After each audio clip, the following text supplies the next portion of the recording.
We're just about to start the live stream now. Thank you. Chairman, you can start the meeting. Thank you.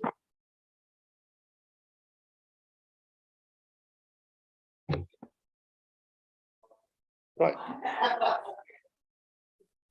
Very long, actually. Good afternoon, everybody. Welcome to Fenland District Council Overview and Scrutiny Committee, and a warm welcome to those people who may be viewing on YouTube. Invisible to us at the moment, but most welcome anyway.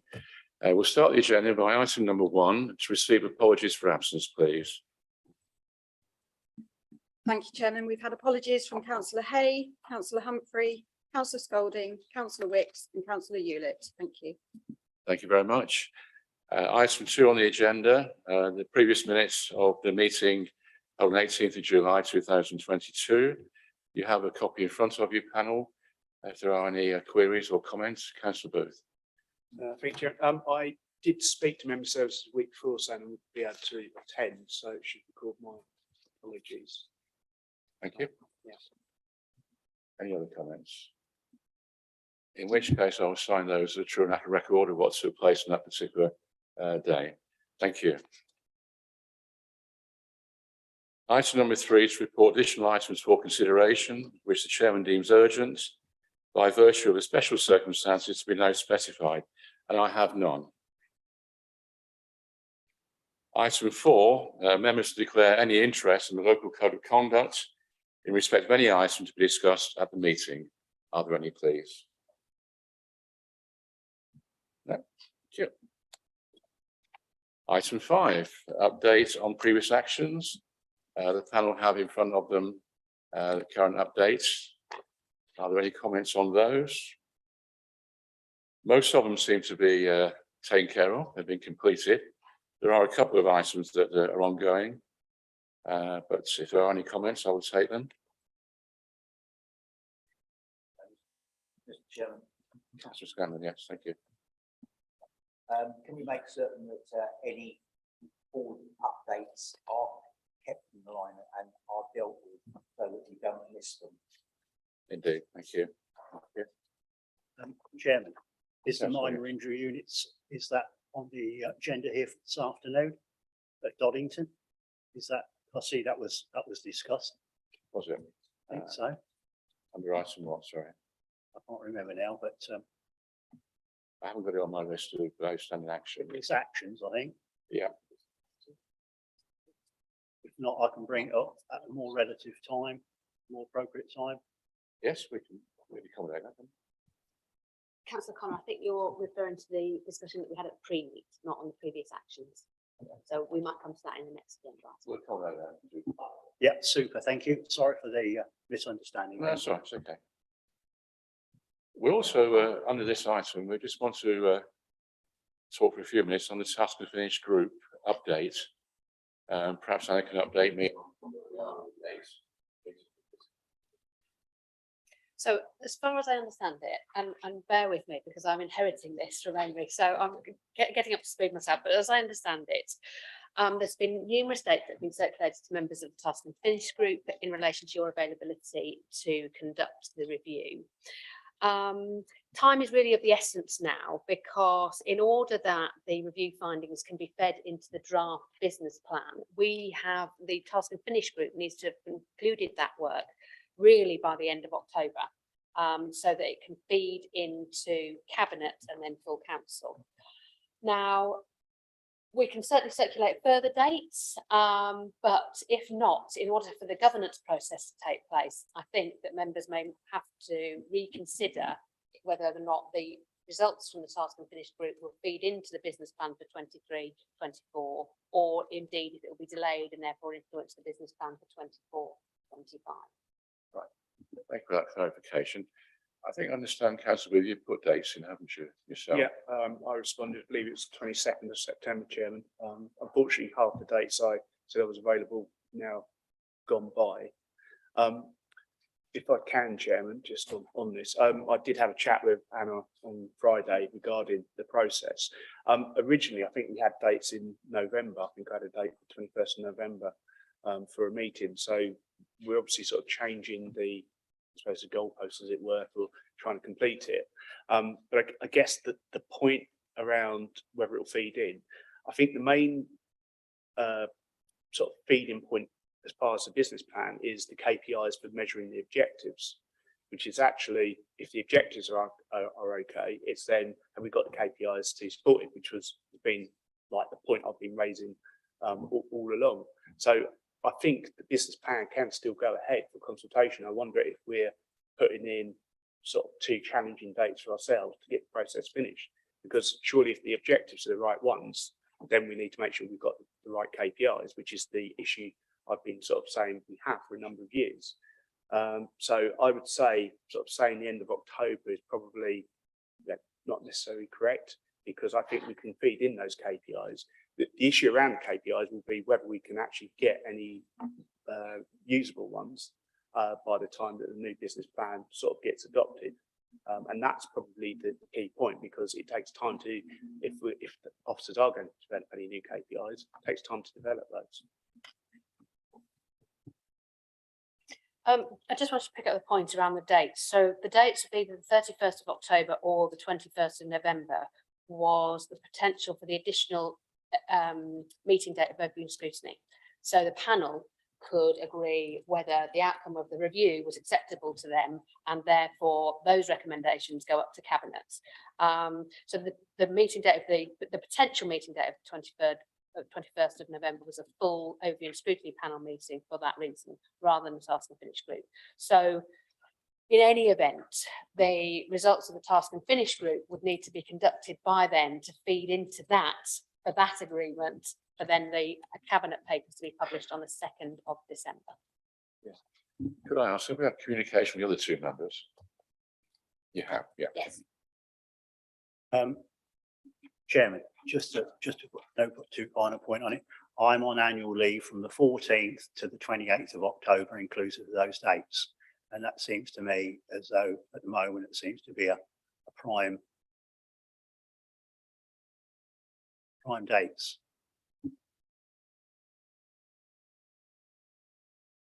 So the core task and finish group is Councillor Connor, Councillor Miscanlon and Councillor Booth, and Well, you just substitute. there were substitute members. Yes, absolutely. How does that sit with you, Councillor Scanlon? Because you have a holiday coming up, don't you? Yes, I've got a holiday from 18th to 21st of this month. But the 31st of October is this moment in time is perfectly clear. Chairman, I'm happy on the 31st of October as well. I'll be back into gear then, so to speak. You hope. If I may, it's because it's the task and finish group that needs to be concluded by then. So the 31st would be the date by which overview and scrutiny agreed that the outcome of that review. So basically I've got dates between the 22nd and the 31st of October. I'm ostensibly clear for those If dates. members are agreeable, I think, and the principle is that you still wish to pursue the task and finish group and achieve the output to contribute to the business plan for 23-24, then we can recirculate dates and work to that.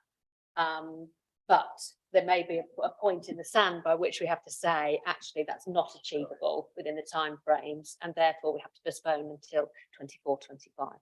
So we can relook at dates by all means. And if it's if the committee is agreeable that they want to look, they're committed to those dates, then we'll move forward on that basis. Yeah, I suppose, yes. Yeah, Chair. I mean, obviously I've taken board the points that Anna said, but I think my point around it's the KPIs measuring the objectives is still valid.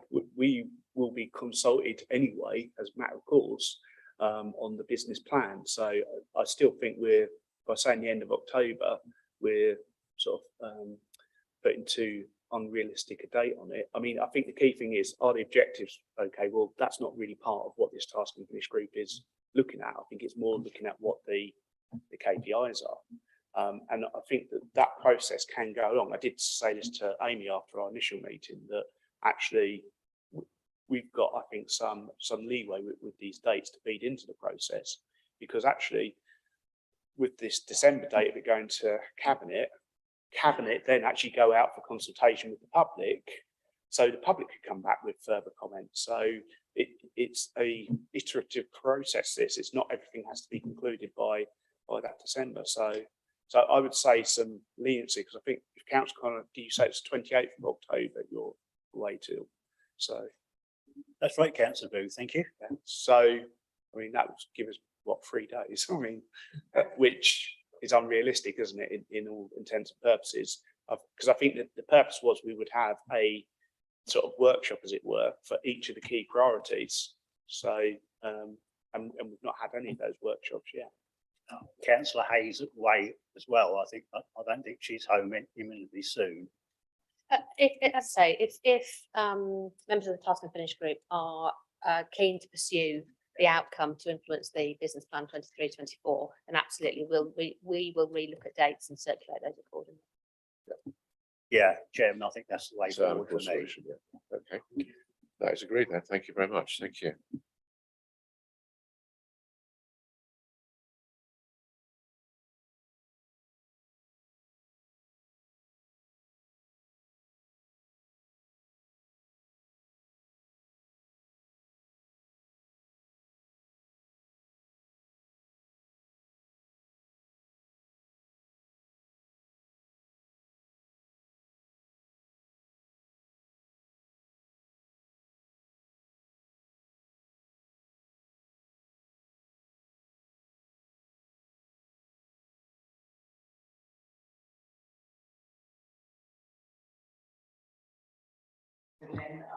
Can I ask you, if you're speaking, just press it, red light comes on, then we. Is that better? I see. Okay, I was just saying that I've got a presentation with some of the key health outcome data to share with you, and then I'll do a brief introduction to the health and wellbeing strategy and the annual report, the Director of Public Health annual report. Thank you. This is showing demographic data for Fenland. Essentially, this is showing that the population has increased by 7.6%, but more importantly, it's showing that the population is aging. And generally, the graph has broadened when compared to the census data in 2011 at the older age brackets. The other sort of distinctive feature is the growth in the 5 to 9 age band as well. But in terms of health outcomes, it's that growth in the older population that really is important for us. This graph is showing life expectancy data, and it's comparing Fenland life expectancy to the whole of Cambridgeshire and to England. And you can clearly see that for both males and females, life expectancy is shorter in Fenland compared to both Cambridgeshire and England. Cardiovascular mortality at risk. So this is the risk in under 75, deaths in under 75s from cardiovascular disease is also higher in Fenland than the rest of the districts in Cambridgeshire. And actually it's one of the highest rates that we see in the whole of the east of England. And much of this is preventable. This is showing a premature mortality, that this is from all causes, not just cardiovascular disease, and the rates in Fenland are significantly higher. So the red dot means it's statistically significantly higher than the rest of England. And actually that wasn't the case until about 2013. So the yellow dots mean there was no statistically significant difference between the rates in Finland compared to the rest of England. But in 2013, we saw that actually that increased. And that's quite a striking feature. We are now starting to see that increase across England, but much, much later in the graph. And that has meant that Finland has statistically significant higher rates of premature mortality since 2013 than the rest of England. England is now, as you can see, catching up. And you might ask me why. I can't tell you fully why. I think that partly there was an introduction of austerity in that period, and that may be a contributory factor. And probably obesity is the reason nationally we're seeing an increase in premature mortality. This is showing a breakdown. So each bar is what's called a middle super output area within Fenland, and that's a population of about 3,000. And this is showing that there's actually quite a bit of variation within Fenland as well for both female life expectancy and male life expectancy. Childhood obesity is much worse in Fenland compared to the rest of Cambridgeshire, with about 20.5% of year 6 children being obese. And if we look to overweight and obese, that would be up to 36%. So more than a third of our children are leaving primary school either overweight or obese. And the other striking point to note is that 15% of Fenland children are living in absolute low income families. And both figures are much higher than the Cambridgeshire average. This is showing data for children's mental well-being. And what we can see here is a worsening picture. So 2018 data compared to 2021 data, showing that there's been a reduction in resilience scores of children feeling like they can succeed and they're prepared to keep trying, and general good life satisfaction. This is a picture we see nationally and across the whole of Cambridgeshire, and likely to be due to the impact of the pandemic. This is showing the figures for adult obesity. And the interesting thing here is that actually in 2021, the figures in Fenland for adults who are overweight or obese was not statistically higher than the rest of England. It has been up till now, and that's probably what's been contributing to the higher premature mortality and lower life expectancy that we've been seeing. But in the last data point, there's actually been a reduction and an increase in England, which has led to no statistical difference. In terms of behavioural risk factors, Fenland has historically had high rates of their adult population smoking, with about 25% of adults smoking. Again, there is no statistical difference between Fenland and England according to these data shown here. And like with the rest of the country, the rates in those who have routine and manual jobs is higher than the average picture, and as high as what's looking like 35 to 40% there, but no statistical difference between England and Fenland. Physical inactivity, and again we're seeing a similar picture here, no statistical difference between Fenland and the rest of England, but this is a significant risk factor, and at rates at nearly 25%, this will be a significant risk factor for cardiovascular disease and cancers for your population. Alcohol-related admissions are significantly higher in Fenland than the rest of England, and again that will be a big contributor to the pattern of illness that we're seeing here.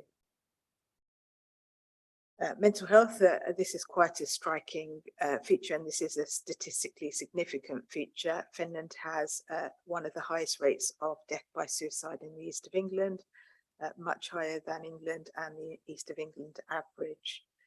27% of Fenland residents report feeling lonely at least some of the time, and 14% are recorded as having depression. So that might not be current depression, that would be at any time. And that's much higher than the CAMS average at 11%. In terms of wider determinants, there is a wealth of evidence that suggests that the wider determinants are almost the most important predictor of health outcomes. So the type of work you have, the level of education you leave full-time education with, your housing, income, etc., are the strongest predictors of health outcomes, much stronger than access to hospital treatment, for example. And 15% of Fenland residents are now living in fuel poverty. Really, that would be a reflection of all poverty. We've just taken fuel poverty as the particular example here, and one that's particularly pertinent to health outcomes, because we know that exposure to cold increases risk of cardiovascular events and respiratory disease. And as we head towards what will undoubtedly be a difficult winter, that is a significant issue of concern for your residents.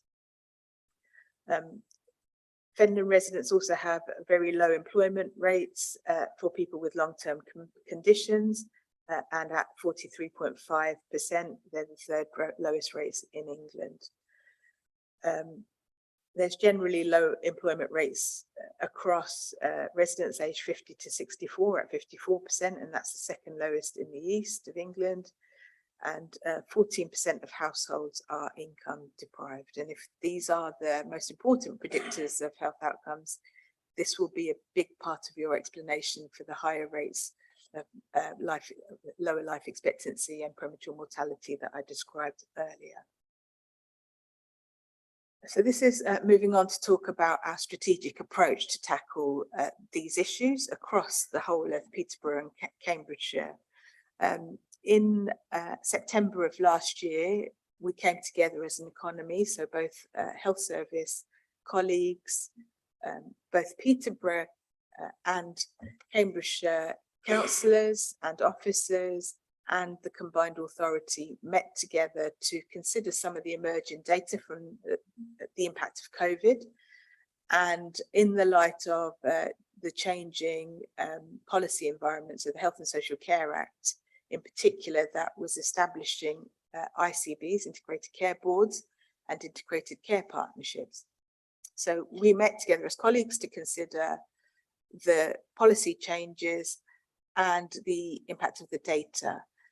And we considered three things. One, did we want to work together as a whole economy to address health and well-being? Secondly, if so, how? What form would that take? What would that look like?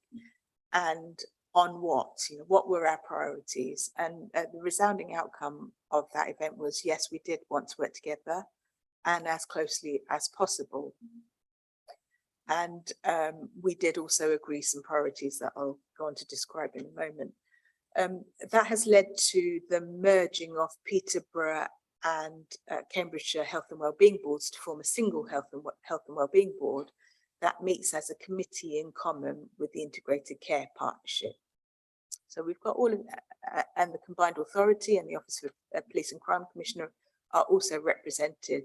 So we've got all the key players and determinants of health represented at that meeting. This is describing the overarching ambitions and the priorities that we agreed we would work together on. The mission statement is Altogether for Healthier Futures. And it really does capture what we're trying to do and be more forward-thinking and preventative in our collective actions. We agreed three overarching health and wellbeing ambitions, and they are to have better outcomes for our children, to reduce inequalities in deaths under 75, and that really is an inequalities measure. Usually you see a steep gradient according to deprivation in premature mortality. And we want to increase the number of years that people live in good health. So I think the striking thing to point out there is that life expectancy isn't one of the things that we're really driving to change. And that is because it's those years in poor health, so the gap between the number of years that people spend in good health and when they die, that are undesirable for people and have the biggest impact on demand for health and social care. And then we've agreed 4 priorities to contribute to those overarching ambitions, and they are to create environments that give people the opportunity to be as healthy as they can be, to ensure our children are ready to enter education and exit prepared for the next phase of their lives, to promote early intervention and prevention measures to improve mental health and well-being, and to reduce poverty through employment and housing. and actually the focus is on good employment and good quality affordable housing. I think I've covered all of that. This is the other document that you were circulated was my annual report, and it's the first of mine since I've been here. It's a statutory requirement that I produce a report, and the focus is on how we address inequalities in the light of the renewed attention on inequalities post-COVID. COVID really did shine a light on inequalities. And it was to try and harness the enthusiasm, the energy that people are now putting towards inequalities, but to do so in a more evidence-based and thought-out approach. So one of the, I suppose in a way it was also a response to, whenever you talk about inequalities, the kind of the natural response is to try and target and to put all your resources either into the poorest area or particular populations. And the report articulates that that might not be the best, most cost-effective approach to addressing inequalities. And one of the striking graphs in the document is that if you look at individuals who are income deprived compared to IMD quintiles, you find that actually most of those individuals who are income deprived don't live in the most deprived IMD quintile. So if you were to put all your resources into the poorest quintile, you will miss most of the individuals who could benefit. That's the point of that graph. Secondly, we tend to go for those kind of IMD deprived quintiles approach because we present our data in that way, and it's easier to present our data. The data is available in that format, and it tends to lead people to the conclusion, therefore, that you should put your resources into the poorest deprivation quintiles. The report also articulates that universal approaches are firstly necessary. So they're necessary to identify individuals who may benefit. For example, if we did not see every child through our health visiting service in their first week after birth, how would we then identify those individuals who needed more resource, whose families were struggling or who had a particular developmental issue? If we didn't see every child or screen every child, we wouldn't be able to identify those in most needs. So that's, one argument for universal approaches. Secondly, they can be more cost effective. So a good example of that is the smoking ban, a fairly cheap intervention, completely universal. It's reduced smoking prevalence overall, and actually it's reduced inequalities in smoking prevalence because it's reduced smoking prevalence more in routine and manual folks. So you need them for identification, they can be more cost effective, and actually they can be much more effective than targeted measures at reducing inequalities, and the smoking ban is one good example of that. It also avoids stigmatization. Often when you go for targeted approaches, they're not popular. So for example, we've had approaches to address childhood obesity, and they have very low take-up. Treatment approaches to address no child wants to come out of class, and feel that they're being stigmatized.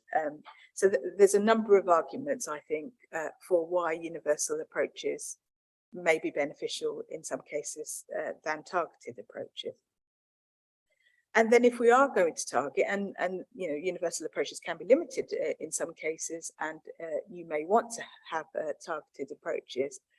And if we do, then they should be done in a systematic way so that we systematically identify individuals who could benefit, and then by default, the resource goes to those who are most needing of that intervention. And an example of that is the approach we're taking to smoking in pregnancy, where we are aiming to carbon monoxide test every pregnant woman to identify those who themselves might be smoking or may be exposed to secondhand tobacco smoke and may not realize that it's an issue.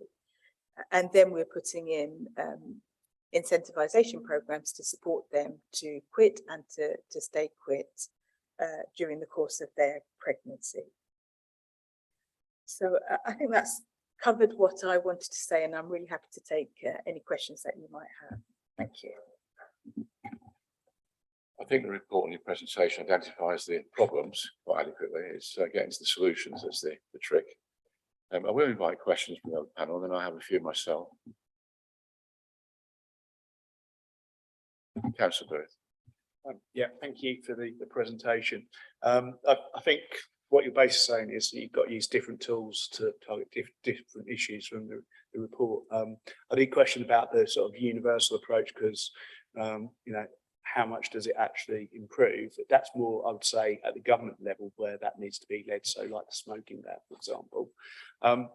But I guess what I would like to get better understanding of is what we're trying to do to improve Fenland health outcomes, because I think in the past we've had action plans with sort of a list of what the details are, and you know, I remember like smoking cessation. You know, I've sort of been asking questions about that, and I think, you know, from what we were told a few years back, it seemed to be that we were going in the right direction, and then I think the report last year indicated we're actually going backwards, and smoking was actually increasing in the working population. So I just wonder what's happening there, because I think the previous action plans had, you know, you were having workshops to try and target, say, large employers, to try and encourage, you know, smoking cessation, you know, for them to sort of, you know, work with their employees to stop it. I mean, you know, employers can take measures like, you know, you're not allowed to smoke on our premises, that type of thing, which makes it awkward for people, not necessarily popular, but quite a number of them do take that approach these days. So I guess it's more of an understanding of what's happening in Fenland to sort of tackle the issues, because I think at the moment the report's quite nebulous in what the, you know, you're trying to achieve, and I guess we want to get down to what's happened here for our district. I would say I'll bring Val in because she's a smoking guru. That COVID has really set us back.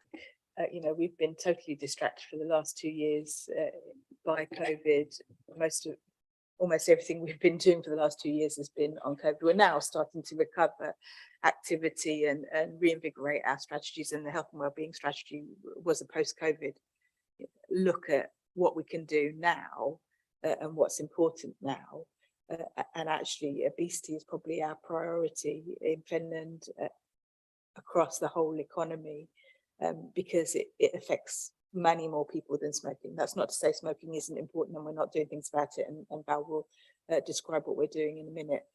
But obesity is the much bigger risk factor in terms of the things that are killing people and affecting the quality of their life.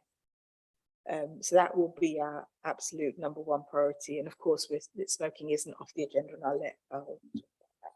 Yes, I do remember those plans very vividly. I can't say fondly, but I do remember them very vividly.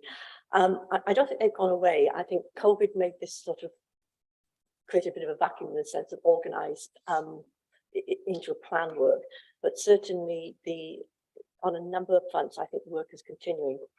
On the first instance, in terms of the support for stopping smoking, we still continue to commission services from GPs and our healthy use service, lifestyle service. That was, let's say, COVID did really affect that quite badly, in fact, and with GP services, GP practice being closed and so forth. And that hasn't fully recovered in terms of GP activity, because, as you know, numerous pressures on GP practices.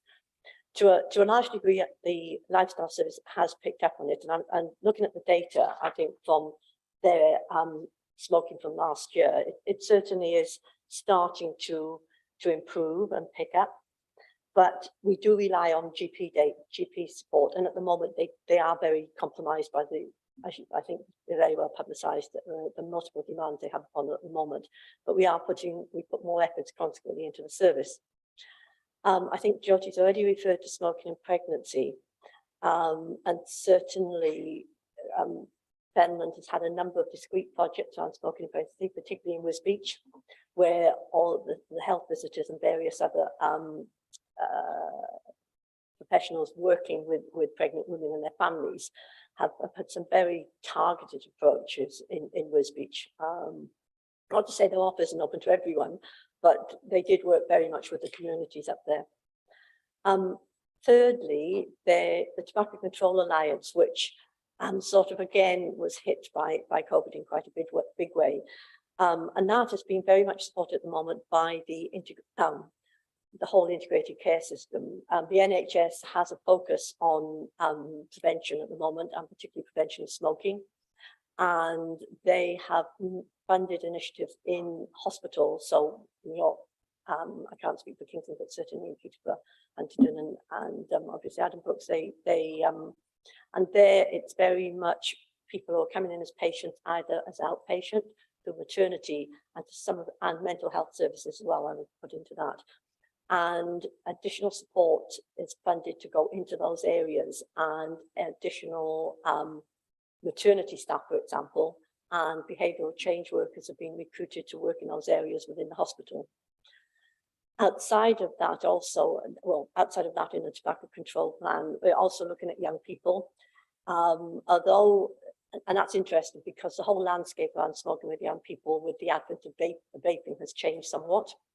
And we are a bit concerned about some of the vaping practices, which are, and the way they've been targeted at young people.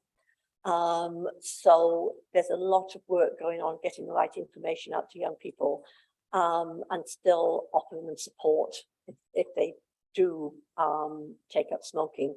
We still know that a large number of people, when they do start smoking, they usually start at a younger age, so it's still an important area.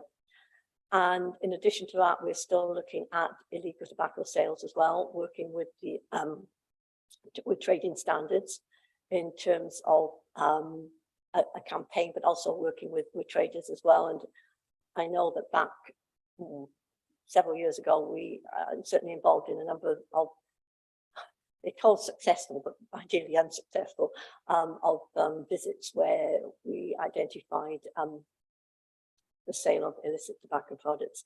But I think the aim is to work with traders and with businesses to support them in terms of selling products to young people. So I don't think it's gone away, but there's not that specific plan in the sense that we had in the past. But we are still catching up on COVID, certainly.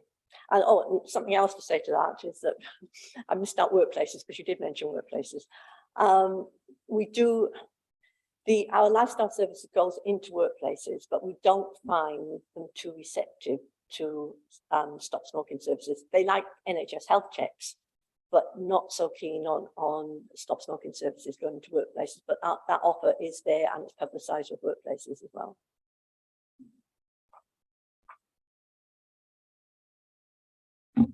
When we talk about health, obviously there's two sides to it. There's physical and there's mental health.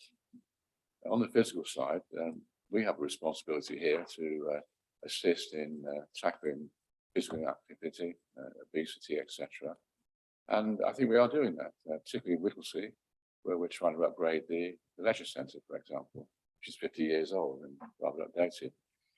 But I have concerns about local residents' ability to access healthcare across Fenland, particularly through GP surgeries and minor injury units, due to capacity, resourcing problems and stuff like that. Could I ask what's being done to tackle these accessibility issues, please? I'm afraid that's not my area of responsibility. That would be the ICB's Yes, I understand that. responsibility. It is a matter that they have been called to county scrutiny over and questioned over. I think they have put in a number of measures already, which are around supporting people to access at the right point. So I think through 111 is one intervention. They've strengthened 111 and are recommending that people who need minor injury support ring 111 first and wait at home and are directed to the right place. In terms of access to primary care, GP appointments, they are reporting now that they are offering as many appointments now as they did pre-pandemic. that probably isn't enough, if I'm honest with you. I think there's a lot of activity to catch up on. And really, I think perhaps you should call them in to ask them directly. But yeah, that's what they've reported, that the appointments are up to the level that they were pre-pandemic. Yeah, my experience is that the levels of staffing, doctors, nurses, other assistants pre-pandemic were far greater than they are now. And we have particular issues in Whittlesea, for example, the Queen Street surgery. Beautiful building, 2 stories, consulting rooms to house private activities, physiotherapy, ears, eyes, etc., etc. Completely shut down for 2 years during the pandemic, and people having to go to Peterborough for their COVID injections and things like that. So I'm very disappointed that since COVID, we haven't got back to the levels we had before, and this is down to staffing issues, of course, and shortages there. Recent examples: flu injections 2 weeks ago, queues for 2 hours to actually get into the centre to actually have a flu jab, which is not acceptable, I don't think. I do accept what you're saying, that it's not directly in your remit, but I think it needs flagging up. If we can talk about mental health, which I think you may well be able to answer a few questions. I understand there's an organisation called Centre 33. This operates a drop-in service for the under 25s around the county who seek help for mental health. Is this service seen by public health as being effective and important? Again, that's not, it's partly that service is commissioned by the CCG, and we make a small contribution to what's called United, which brings together Centre 33 and other services to improve access to mental health provision for children and young people. So we make a contribution, absolutely have a very keen interest in that area. Again, that issue was called into county scrutiny only last Thursday.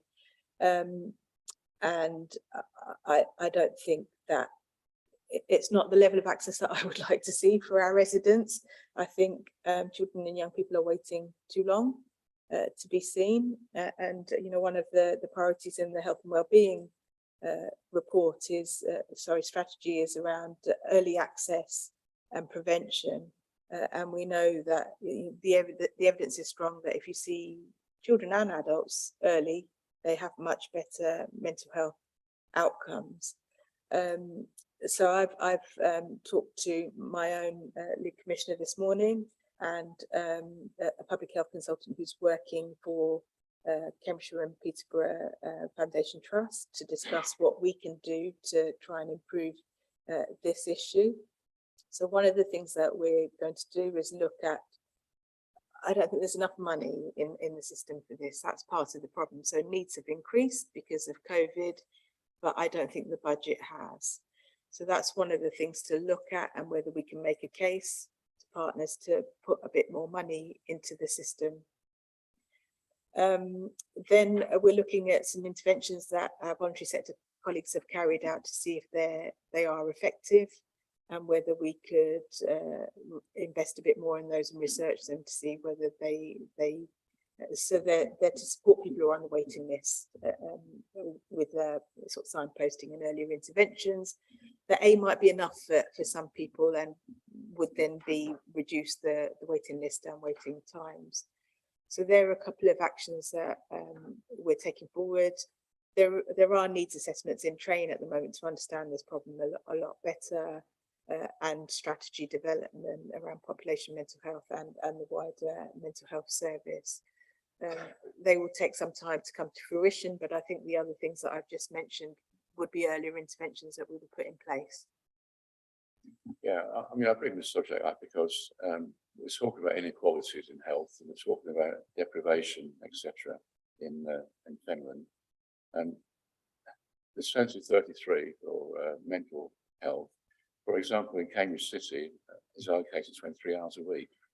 In Fenland, a lot less, 4 hours a week. to me, that is a total inequality. And I think that should be addressed wherever that department may be. I'm not even aware that there is a Census 33 provision in March, for example, or even Whittlesey. Perhaps you could enlighten me on that. I don't know. I would need to go back and I've noted that as an action for myself. If you to- could, please, that'd be really look into helpful. But that is certainly an example of inequality in health terms, and it really needs to be addressed.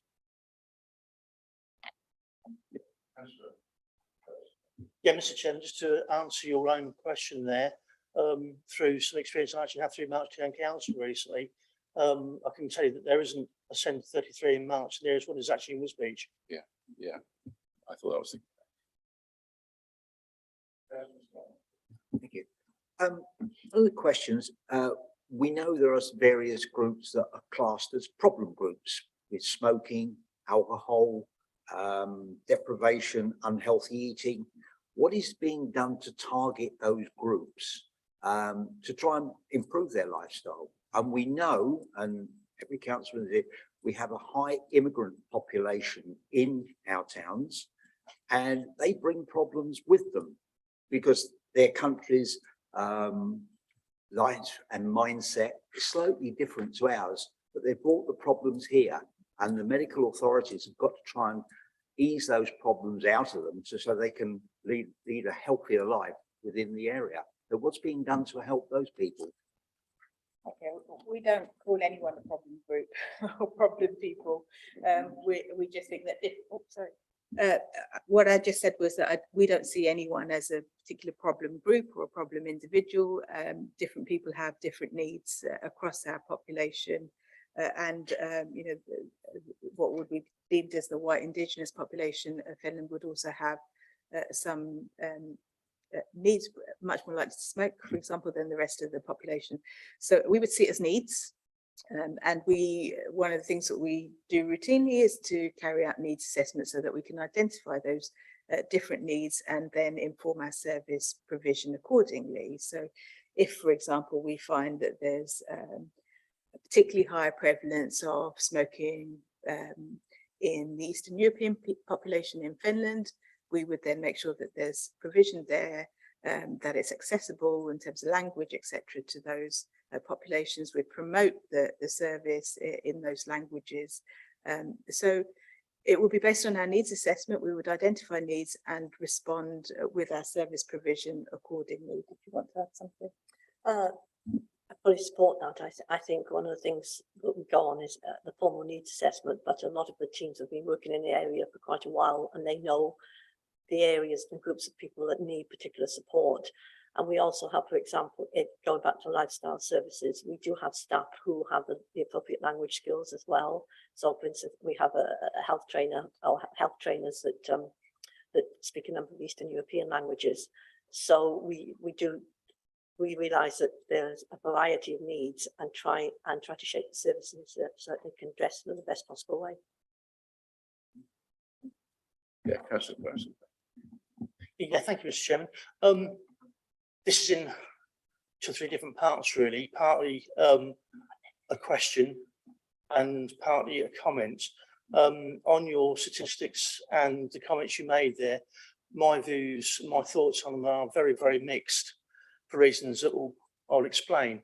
The question really to you is, are you actually saying that if everybody stopped smoking and lived very healthy lives, would all be nice and slim and very healthy and very fit and the likes? Is that basically the comment you're actually making there? Absolutely not, no. The reason I'll go on to explain the reason I actually say that is because, as you can see, I'm nice and slim and nice and healthy. Sadly not. But I've actually never smoked in my life. My brother used to be quite a heavy smoker. He's now cut down dramatically, but he will take nothing in to walking 20 miles every now and again. He lives a very, very healthy life, and I'm actually quite jealous of him for being like that. And that's actually the thought I'm actually making there. But having said that, on my side of it, I know this is not your sort of your path, what have you, but I've actually been under my doctor and nurse just recently for health problems, and I have to say they've actually looked after me absolutely superbly. We're trying to get on the health diet, as you're actually trying to say, there was actually proving quite difficult in actual fact because other people are trying the same. You're also saying as well, one particular few minutes ago, that one of the big problems we actually have as far as the health, getting healthy is concerned, is actually the money in the system, that there isn't enough. I think a lot of people, I'm not too sure that everybody actually realises, but on most Saturday mornings in some of the parks, they actually have a park run, which is actually free. So it's not as if the money's not available there. I actually wondered what your thoughts were on these different scenarios like that. Thanks, Jim. Yeah, absolutely. I mean, the money, I think, was the money comment was specific to treatment services for children's mental health issues. The point I was making is that needs have increased for children's mental health services, but the money hasn't followed for that particular service. I completely agree with you that there are lots of cheaper, free, cost-effective interventions. And some of the ones that I talked about, the universal ones like the smoking ban, are very low cost, but incredibly effective. Obesity actually is the bigger issue. I said earlier that was our priority over and above smoking because of the number of people now affected. Most of our adult population now are affected by overweight and obesity. Most of us, it's become normalized. We don't recognize it. We'll be looking around and thinking only maybe one or two people are overweight, but actually probably most of us in this room are. We just don't recognise it. It's just so normal to be overweight for our, 60% of our population technically overweight or obese. It's become entirely normal, and we just don't recognise it and spot it. So obesity is absolutely our number one priority. That isn't to say we won't be addressing smoking, because smoking is if you smoke, it's worse for your health than being overweight. So we'll be tackling both of those issues. But in terms of strategy development, it's obesity is at the top of our list. And we're absolutely going for cost-effective universal interventions. So for example, in schools, we want to target children and young people in particular, because if we can intervene early, we know that's much more cost effective and it will last their life course. So we're going for measures that get children active as part of the school day, like the Daily Mile, for example. So it hits every child, if you like. We reach every single child if we do that. An intervention through school where they will have to be active. And school food is the other area that we want to target. And again, that will reach every child. If we could reduce sugar exposure through the school day, through either the lunchtime school meals or tuck shops, etc., doesn't really cost a lot of money. We're taking something away, but it will reach every child that's in school that has a school meal or might have taken a tuck shop or a vending machine kind of thing. That's explained things a bit. Yeah, thank you, Mr. Chairman. Thank you. Thank you. Answer. Thank you. One of the things that, you got on about people smoking, and that's bad for your health. And I've never smoked in my life, so I'm pretty lucky, is air pollution. We know there's an increase in air pollution within our towns, and it is affecting the kids in the schools and the public at general as they walk along the main roads. What's being done via the medical services to try and alleviate that problem? So we would absolutely advocate for more active travel. So a lot of the the air pollution comes from cars, and some of it comes from industry. In terms of industry, I think that's more for national government to put caps on pollutants, etc. But promoting active travel is something that we would absolutely see as part of our role.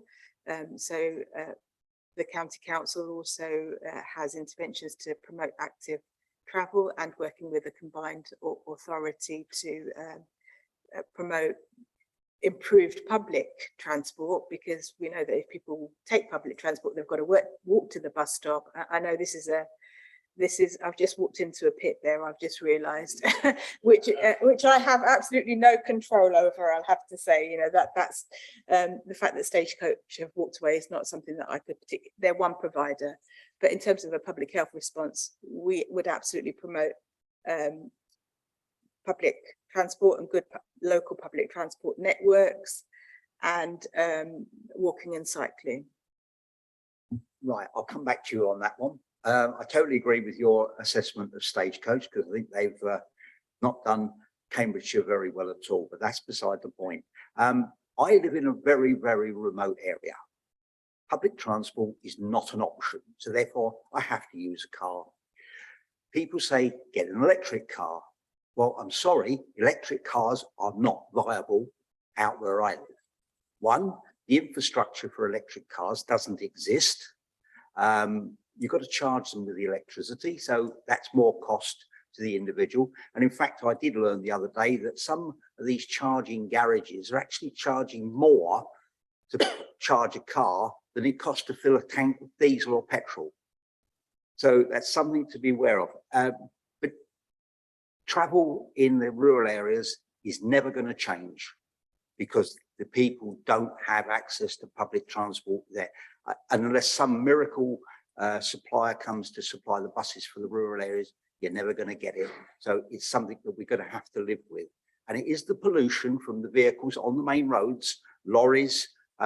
Where we live in Whittlesea, there is a particularly high number of HGVs that pollute the area. In fact, Fenland District Council are going to purchase a monitor to measure the particulates and in the infrastructure around there. So we'd like to see more work done from the authorities above us to try and curtail this, because it is affecting the health of our children and our council areas. Noted, I'll look into that issue as well. Councillor Percy. Yeah, thanks, Chairman. Yeah, carrying on from there, from what Councillor Scanlon just said, I personally looked into possibly having an electric point fitted at home for the future. Well, now's the time to actually have it fitted because things would be a bit cheaper. I was actually astounded at the price of about £400 or £500 before you actually have them fitted. An electrician actually have them fitted on the side of the house, which is an astronomical amount of money to actually. I mean, how many people could actually sort of afford that sort of money at the moment? It's quite scary actually. But they're saying get a point fitted at home, what have you, get ready for it. Not many people can actually afford that sort of figure at the moment. Just a thought that I'd throw in there. On a word of what Councillor Percy just said, E.ON have just advertised, it was on the internet this morning, £955 will install a charging point at your house. Okay, getting away from electrical matters. Yeah. Just a comment, please, if you would, on recruitment of doctors. I think that there is a lull in recruitment at the moment, and what we're actually doing about it as a nation, please. Again, that's not a matter that I have direct control over. I'm afraid it's the ICB that would be doing that, and I can ask them and feedback a message through Annabelle if you like. Okay. Councillor Booth. Just an observation. I mean, you've made that comment that you don't have direct control or involvement, but I got the impression from the report that actually you're working a lot more closely together now, but your answers don't seem to give that impression, I have to say. Is there still more work to do to overcome these structural and bureaucratic barriers? Yes, absolutely. I mean, what we're working together on is health and well-being. It's not the entirety of the health service remit. So it's more the preventative and public health measures that we've agreed to work together on. I mean, these are all issues that I absolutely have an interest in, you know, access to primary care, recruitment of GPs, etc. As your Director of Public Health there, things that I absolutely have an interest in, and, you know, would be advising the county scrutiny panel over, or Peterborough scrutiny panel over, for example, and that's why they've been called in. And I suppose that, you know, the things that do concern me, and particularly for more deprived populations like Fenland, where people might not be as assertive in accessing treatment as they might in more wealthier areas. Easier access is really important. So I would use vehicles like Scrutiny to you know, any influence I might have with them to raise the issue, or more directly with my ICB colleagues. I just don't have direct control over recruitment issues, for example. That's not to say I'm not interested. I absolutely am. Councillor Cole. Yeah, thank you, Chairman. I note that you haven't got any direct say in the minor injuries units, but perhaps you can look into this as well then, please. I've been trying to get in touch with the CCG, Jan Thomas. She has made contact with me. That was 2 or 3 weeks ago. Looking on the positive side, they are doing work in Wisbech to upgrade the hospital there, and obviously they are in the one in Ely. But no mention is being done at all or said at all for the upgrade of Doddington. Okay, Fenland are going to build, or will be building in the future, several thousand houses, and we need to press on with making some gains with, you know, with the services at Doddington. So 2 or 3 weeks ago that I did ring her, and she promised, and yesterday I did message her and said I was going to bring this up at Scrutiny. I know it's not directly your thing, but perhaps you can find out for me what they're going to do, because Councillor Miss Gannon has said there's no public transport in Fenland. Okay, and so it's a job to get to Huntington, to Ely, to Peterborough or Wisbech from the areas of March. And also, I'm really disappointed that they're not going to do the COVID jabs at Doddington. I asked for some clarification on why they weren't doing that this time round, because they did it really successfully last time. And people are going to Wisbech again, down the market, and actually I'm going tomorrow all the way to Huntington to have mine, when it's just 3 or 4 miles up the road. So where we're looking at, you know, deprivation in Fenland, and we haven't got any local trouble, surely this must be something that we can look at, and something you could help in your remit to do so. Okay, you've got not a direct, but surely you can press home and say, because it is a health issue in Fenland. Absolutely. Actually, that's something we're trying to do across the county, is to make sure that when there's planned developments, that the health service provision is mapped in at an early stage. So yes, absolutely, I will take that back and ask that specific question around. And can I be respectful and say you keep me in touch with that, because I can't get an answer. I can't get a direct answer. You know, it's paramount importance for our residents in March, Doddington, Wimbledon, Benwick, Chatteris, and the outlying villages, of course, Benwick and Christchurch, where we can make more use of that. And we're not just seem to taking up that opportunity. Absolutely, I just can't see your name there, I'm afraid. David Conn. Thank you. I'll get back to you. Thank you. I'll give the last comment to Councillor Person. Thank you. Thank you, Mr. Chairman. Yeah, we hear an awful lot of sadly negative stuff about the health service one way or another. And again, I realise from what you said earlier, this isn't your direct field, but you did actually say that you do actually take some comments back to and do a bit of a feedback thing. I would actually like this to be fed back through to the health service and the likes.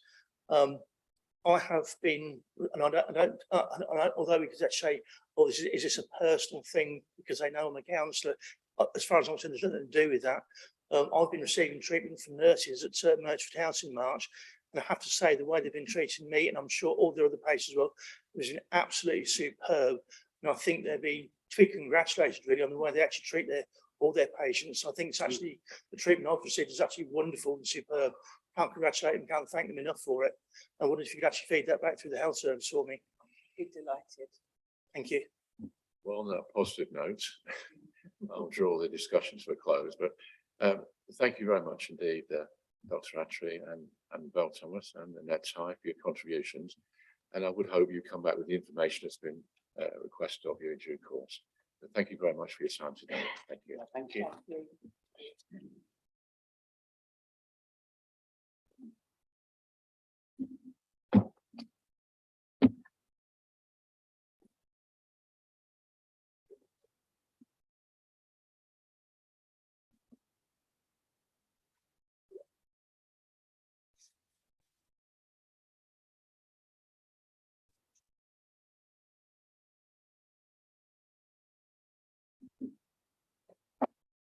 got everything now.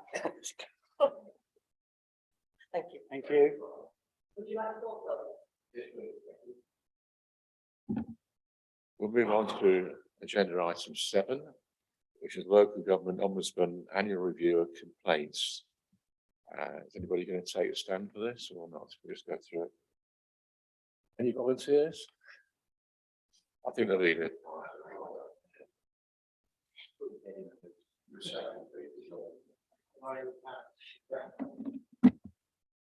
On this issue, not so pressed.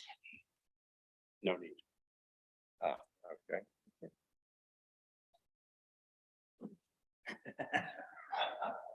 You've got moral support. We've all had the report in front of us. I'm really pleased to see that there are more compliments than there are complaints, which is always a good sign. But nevertheless, there are probably challenges there that we could look at.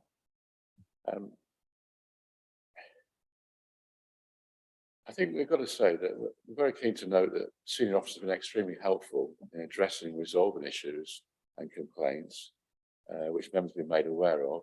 And can I just in particular single out Dan Horn and Phil Hughes? Dan is here. Hello, Dan. Back from holiday. Well done. Yes. We're also very pleased that the members, the officers were attempting to identify themes resulting from complaints received during the past 12 months. And we've actually asking if these themes can be broken down into some sort of data that we can see where the majority of complaints are coming from and how they're actually dealt with. Would you like to make a comment on that, please? Right, well, let's first of all think about what we are trying to do here. It's not merely that we have processes in place which deal with complaints which come in. That's perfectly reasonable, and those complaints, this process, the 3 Cs process, which you're well aware of, that you go through a number of different stages, a number of different iterations, and individual complaints are dealt with that way. So long as they are dealt with satisfactorily, then that doesn't get any further. It doesn't end up going to the ombudsman, but some complaints, of course, do end up going that far. The ombudsman is a separate issue. So far as pre-ombudsman complaints are concerned, they are assessed, they are looked at, and it's not just a case of solving the individual problem which exists, but also looking to see if there are underlying themes within those problems which mean that changes need to be made to stop those problems reoccurring. And you'd be surprised how often it is that through being open and positive about dealing with complaint, that changes to the good actually do take place. So the grouping together of problems in terms of themes is a perfectly valid thing to do. In fact, you'll hear shortly how we do that, and there's no reason why that information couldn't be more available to O&S and published ourselves. We've got nothing to hide on this, very far from it, and in fact we want to publicise better our 3C service, not compliments as well as complaints. We always welcome compliments, but the complaints can be particularly productive for us, and we want to emphasise that we want to hear from people if things go wrong. We want to hear from people because we want to do better than we do now. And when we stop saying that we want to do better than we do now, we're setting ourselves up to fail. There are always opportunities to do better, and our attitude is that we will listen to people and we will respond to them. But yes, as far as the grouping is concerned, there's no problem at all about giving further information, and I think you're going to get some more data on that now. Yes, what we've tried to do, I think from page 44 on the report, every complaint we do log under a service, and then underneath the service we can break them down into areas or topics. So we have actually tried to include that in this year's, and I think we've gone through all of those, and there have been no topics within each area that have had a reoccurring theme. So, you know, I'm not to say in previous years that hasn't happened, but this year it hasn't happened. But we're more than happy to continue with this breakdown of data. I mean, for example, if you look at the data, most complaints come under, sorry, Peter, you're still here, refuge and waste collection. Are they always the same complaints? Are they common complaints, or are they more? I think a lot of ours are to do with missed bins, which we've really worked hard in the last year to have an online missed bins form. So it's a real-time form where customers can say that they've missed a bin, and if it is a correct missed bin, we can then catch on the round to go back and collect it there and then. Sometimes they're not a correct missed bins, which then we can follow up with the customer and advise why it hasn't been done. And I think on that, again, the figures which we see are slightly misleading in a sense. It's not that there were 20 missed bins in the year in Fenland. These are complaints where people felt that the service that we provided with respect to missed bins was wrong. And it is interesting that when investigations take place, how often we find that our service wasn't the thing which was actually at fault here. But that only comes once investigations take place. I think that it's a little bit unfair to point to Pete Murphy and to say that Councillor Murphy's his area is the one which is responsible for all the problems, or most of the problems. It's because the work which his area does interacts on a daily basis with far more individuals than anything else that we do in the council. So it's not, if you were to look at it proportionately in terms of the number of interactions we have with residents, I wouldn't be surprised if environmental services were down at the bottom of the list rather than the top of the list. So I just wanted to put it in perspective for the record. We shouldn't look at these numbers and think environmental services is a particular problem. In fact, if we compare our performance with some other local authorities, and I'm not going to name any names, but our performance so far as missed bins is concerned, which there were 20 complaints about what happened, but our performance is a lot better than many other places. Now, I'd prefer it if there were no complaints at all. That's what we should be aiming for. Aiming for perfection is great, as long as we recognise that we're never going to fully get there, but we've always got to try. Councillor Booth. Thank you, Chairman. It's good to see we've got a breakdown at last. I've lost count of the number of years I've been requesting this information. And yeah, it's certainly a step in the right direction. It's good to hear about the process that's in place. I think one of the other things we need to be looking at, and I'm saying this from my old days as a monitoring officer, when I used to sort of review types of things like complaints, is are there any outliers in the figures that we feel don't represent what the true situation might be? So often an issue could be that complaints aren't getting recorded in the first place. And one that sort of, as an example that springs to mind here is about benefits, I think on page 42 or 43. Obviously, that's probably quite a contentious area. We're saying we've only had 10 complaints, and it sort of seems to follow a bit of a pattern there with ARP, because I know when we've had them before,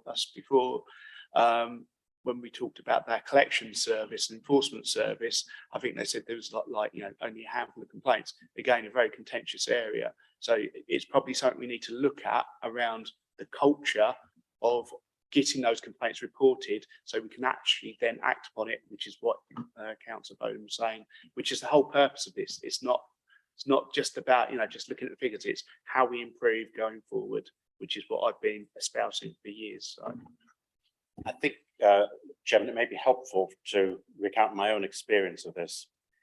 I've seen a number of occasions over the course of the last year where the complaints process has been initiated without people formally asking for the complaints process to be initiated. They've made responses to us about various things, and officers have said, let's treat this as a formal complaint. So we haven't been demanding that people follow a bureaucratic process. When something emerges and we see that there has been something which appears to have gone wrong, we have taken it upon ourselves to treat it as a complaint. We're not trying to depress the figures. We're really not. And we recognise that it's to our advantage for complaints to be noted, investigated, and acted upon, not merely for the individuals concerned, but for the system as a whole. And Councillor Booth, you used a really important word there, which is absolutely vital to this, and that is culture. And it's the culture of the organisation which is relevant here. And we've got an extremely open attitude towards this, but we will always be willing to improve. Now, I'm not trying to claim that if the number of complaints next year was 10 times as many as we've got this year, that we can say, oh, look how successful we are in managing to get complaints. I'm not trying to spin it that way, but we are open here. We're not being restrictive, and we advertise very clearly the opportunity people have to complain, and we do treat comments that we receive as complaints where we believe it's appropriate to do so, even if people don't follow that procedure. And anything which we can do to advertise this better and to be more open about it, honestly, officers are willing to do it.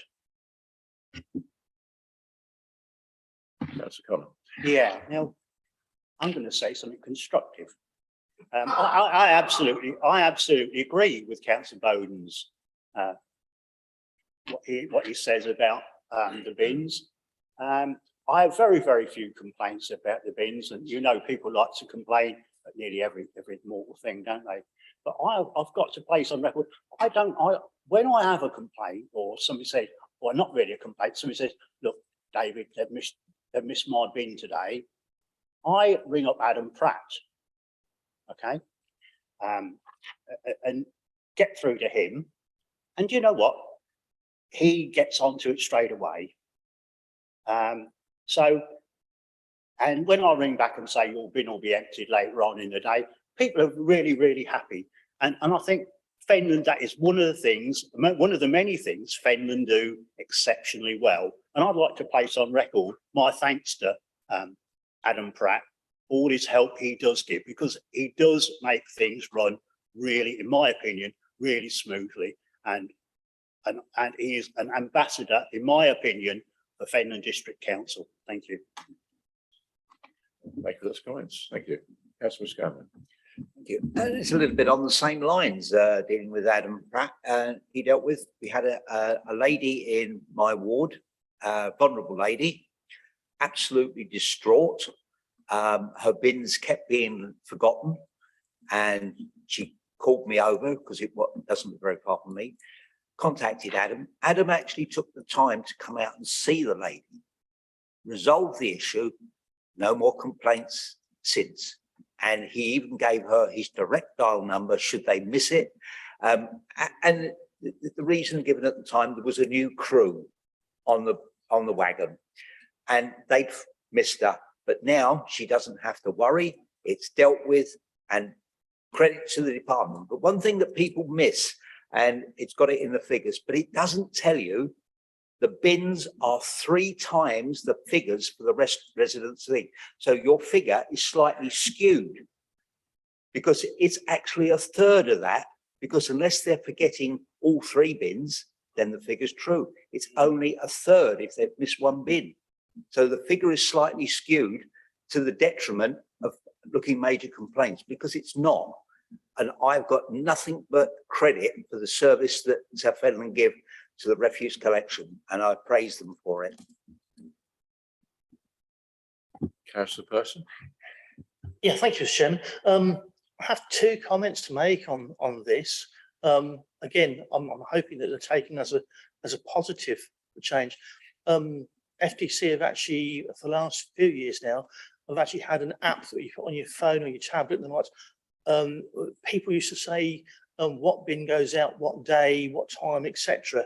And especially if you have a bank holiday, when does it go out that week? These apps work absolutely superbly. They really, really do.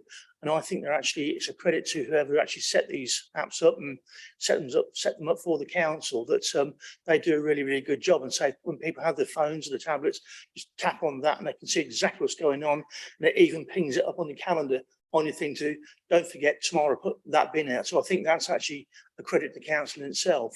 But the other thing is, in actual fact, a little, I use the expression, a little saying that I came across years ago, as far as complaints concerned, and using those complaints to the positive, is out of everything negative comes something positive.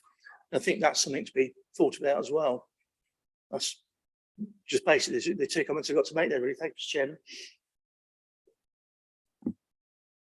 Anybody else? No. Yes, indeed.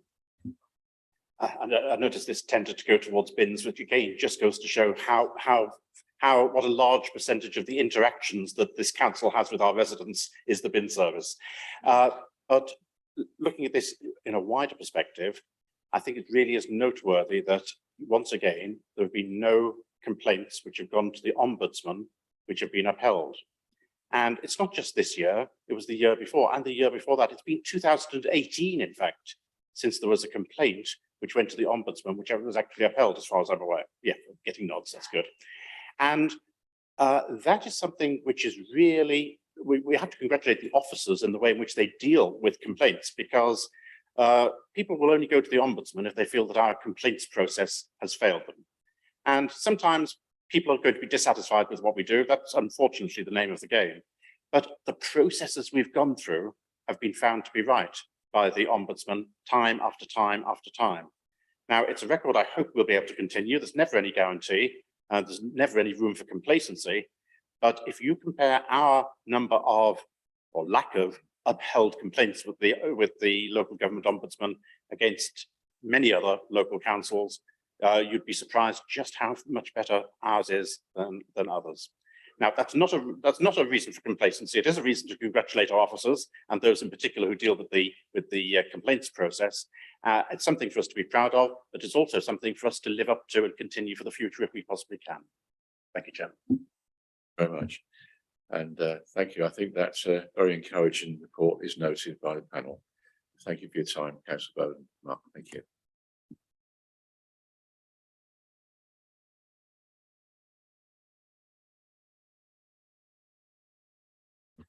Does anybody require a 5-minute comfort break before we move on? Fine. Good.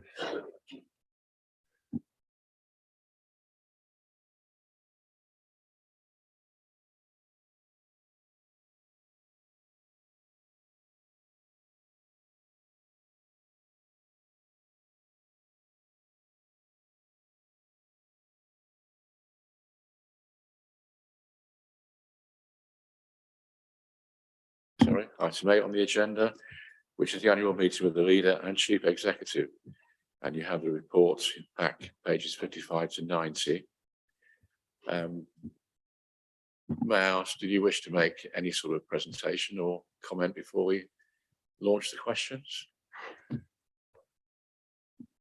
I did note, Chair, that a number of the questions that you have produced from your pre-meet have been far more operational and far less strategic. Are we producing this report in a way which is not helpful to you to challenge the strategic side of what the council does? I don't know, as a general comment, I'm perfectly satisfied with the presentation of the report. It highlights the indicators. Yeah. I think it's a good reflection on. Happy to carry on as per the agenda, per the report.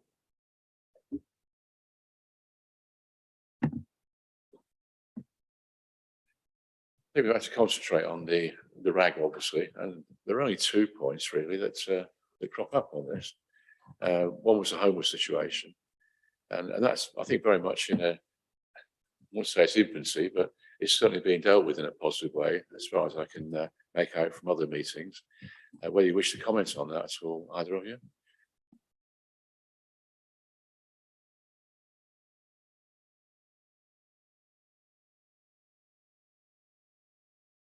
It's not an easy area. If it were an easy area, it would have been solved a long time ago.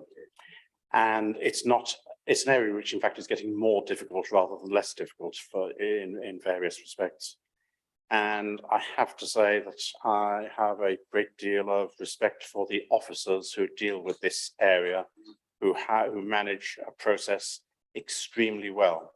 And one of the reasons that we do have the relative level of success that we do is the work that goes on and behind the scenes by the officers on a day-to-day basis, which stops a great deal of potential homelessness from actually taking place. And I think that is extremely valuable. But we have to accept that there will be cases where individuals do get themselves to a situation where we have a statutory obligation to assist them because they are statutorily homeless. And we have to have the resource available to allow this to be dealt with. And we've recognized that that resource is in many respects insufficient, which is why actions have been taken to ensure with many partners, the greater resource is going to be available so that we are able more efficiently, more effectively, and more compassionately to deal with individuals who find themselves in that terrible situation of being statutorily homeless. And the other red area, of course, related to planning. I've got two very senior colleagues on my left here who'll probably give me the answer anyway, but I'd like to hear it from you. Minor issues seem to be in the red as opposed to major planning applications. And I suspect we do know the answer to this, but I do feel we have to bring this one up, why they are in the red.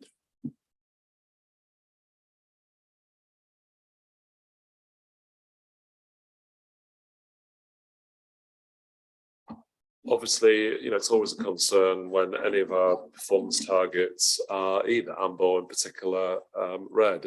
I think the red assigned to the minor plan applications can be put down to probably two key issues. I think the volume has been largely unprecedented over the past 12 months, which isn't a complaint from the leader and I. In fact, it's a good thing that we're seeing development, albeit on a minor scale, as well as major applications coming through. So it's good that development is kind of active and thriving within the district.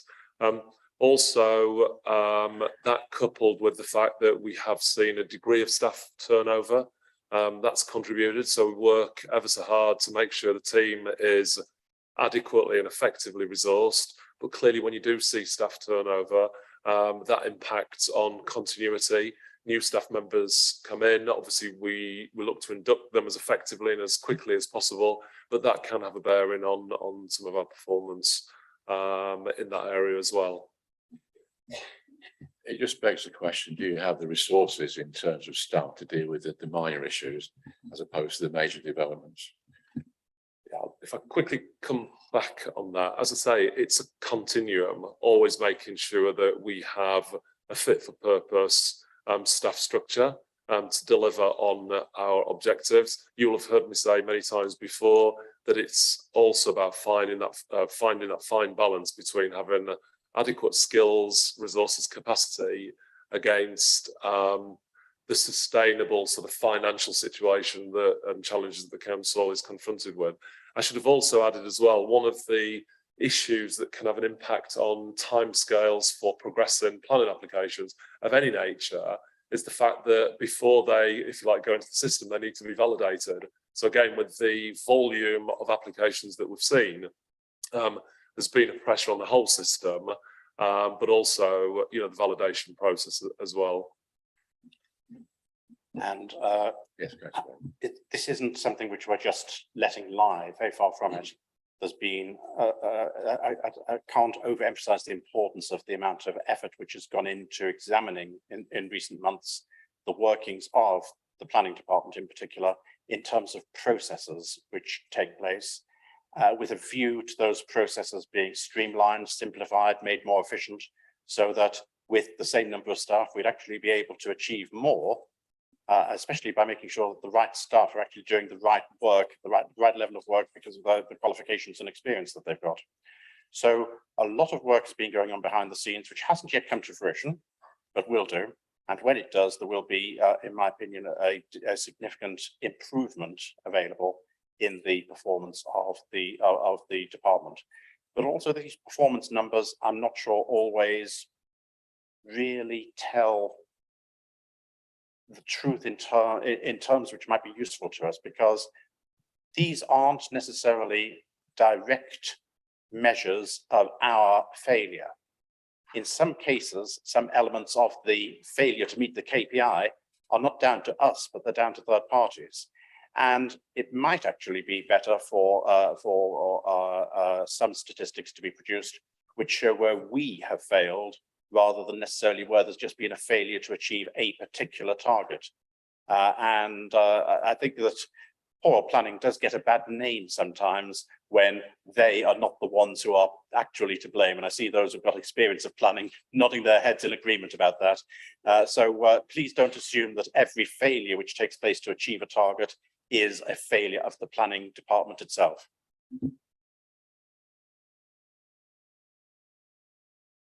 Councillor Booth? Yeah, I suppose just commenting on the planning point in particular. Obviously, we've had these issues where, you know, for example, the validation. I know we have an annual review of the planning service anyway, but one of the points I've made before is about the actual validation process and how pinicky it can be. I think at times the feedback I've had, and I think there is a balance to be had, but you know, when you look at figures across other authorities, they don't have as many rejections as we do. Not always, Councillor Bode. we've had some figures presented to us where it isn't as many cases fail validation as they do here at Fenland. But I suppose this also goes back to the point around the shared service with Peterborough and how that's working. Is there any impact there? Or have they got like a massive increase in applications? So we're not seeing the benefits of the shared service. We're in danger of now getting into talking Planning just about planning, which should be taken up. But having said, it's a perfectly valid point. And we are, to some extent, a victim of our own attempts to be helpful over many, many years. And one of the problems, this is historical, this is nothing new, but our planning department's attitude has been to be as helpful as possible to applicants. We haven't just pushed them away and said, oh, that's not right, tough luck, that's failed, do it again. We have repeatedly assisted people to make sure that they change the application that they put in so that it can be validated, so that it can be accepted. And unfortunately, because we've been so helpful over so many years, we are now used by many professional planning companies effectively to do their validation for them and to point out what things are wrong and to assist them in doing the work that they should be doing for their clients. Now, what's really interesting and surprising to me is that the best rate of first-time success by applicants on small schemes comes from where the applicants do it themselves and they follow the tick box plan, the plan which is provided by planning as to what they need to do in order to have a successful application put in. And the percentage of first-time right applications from planning agents is and remains lamentably low. Now, we are taking action on this, maybe not quite as quickly as I would like, but we are taking action to start more, actually rejecting more, just so that they take more time to get it right first time, because we've got the balance wrong at the moment still, as far as I'm concerned, and we do need to get that changed. So it is difficult. Being helpful isn't always ultimately something which assists us in making sure that we get these applications in right first time. The numbers are, to my mind, still unacceptable on that. Yeah, just briefly. So, to Councillor Booth's point around panicky, I think it's a fair point. I think what we would want to strive for is finding the right balance. I mean, clearly validation needs to be robust for obvious reasons and the qualitative reasons that the leaders just identified. But equally, we wouldn't want it to be unnecessarily bureaucratic. And I think the ongoing service review that colleagues are undertaking with planning colleagues is drilling down into that type of detail to make sure it's efficient and effective across all of the processes that exist within planning. So that's the first point. I think in respect of validation, the relationship we have with Peterborough City Council, that's currently an active conversation that we're having with them. And once we've got some information about the future of validation and how that's undertaken, that's something, of course, that we will report back to all members. Councillor Scanlon, please. I believe Councillor Connor was before me. Oh, yeah. Okay. I have two questions. On regarding the homeless, are we expecting more monies from central government to assist us with rehousing the homeless? Okay, well, one of the big failures, so far as I'm concerned, about the way in which central government has dealt with local government increasingly over recent years, is the lack of transparency about what is going to be happening in the future so far as funding is concerned. And we are finding more and more cases where funding is made available, sometimes very significant funding is made available to local authorities to fulfill their functions at extremely short notice. Certainly shorter notice than is necessary to include in a budget. And this is a tendency which has done nothing but increase over the course of the last few years. So it actually makes it difficult to answer the question that you just asked, because we find that we go from one announcement to another by central government about the monies which are made available. Now, I can't believe on policy terms that we won't be finding more money becomes available, but I can't guarantee it, and we're not given the advance notice of it. That's not helpful, unless, of course, our chief executive has managed to get some inside knowledge and is able to say that something has happened which I'm not aware of in the last few days. So, Chairman, unfortunately not. But what I would say is, you know, to your question, Councillor Scanlon, do we expect further money from government? No, we wouldn't expect it. But I think what the team and the council as a whole has always shown and will always continue to demonstrate is a proactivity around seeking government funding, whatever external funding might exist to, and this is a general point across all of our services. And obviously, because there are demand-based pressures associated with homelessness, based on the circumstances that we experience in Fenland, we are always making very strong, clear representations to the government about the challenges that we have in order that the different streams of funding the government has to deal with homelessness, we're on the front foot in terms of making our case in order to lever that funding into the district to support the work that we do around our homelessness agenda. And the second question, it goes on to planning. It's been a bugbear of mine for donkey's years, is the planning department, and now with a lot of planning applications being done via the internet, to put a holding email back to the applicant to say it is being dealt with and it's not disappeared into the ether with all the other things that disappear off emails and everything like that. Put a holding email back to the applicant to say, yes, it is being dealt with, and the projected time is 5 weeks, 6 weeks, 10 weeks, whatever.